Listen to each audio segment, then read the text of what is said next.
Usa ka batang lalaki kinsa dunay balatian sa kidney ang nanawagan og tabang. Ani ang detalye. Tabangin ninyo yung mga sulod sa ospital na ma-admit ko. Panawagan kini sa 8 anyos nga batang lalaki nga si Joric Lapos kinsa dunay balatian sa kidney. Buot kuno niyang maayo sa maong balatian. Ang kanhi malipayon nga bata karon nanghupong na tungod sa pediatric kidney disease. Hinuon ang panawagan sa bata nga maospital, duna nay mitubag. Salamat na nagtabang sa kuha dire. Salamat na na-admit ko. Thank you na nagtabang sa kuha dire sa ospital na ma-admit ko.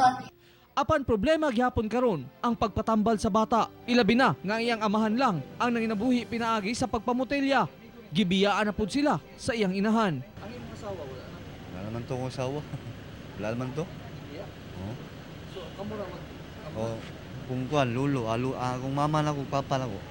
Matabangan na mo siya. Duna nay may hatag og pasiunang tabang pero taas-taas pa ang agian sa bata aron hingpit kining maayo. Saya lagi di mi makuha kay mga karang wakaon sa mga kuan ba lang balik lagi niya sakit lagi. Kapila may kuan sa DMC nga balik media. Alang sa mga buot mo tabang, tawag lang nining numero. Daghang salamat, kapuso. Kauban si Melchor Awing sa kamera. Ako, si Real Soroche para sa One Mindanao.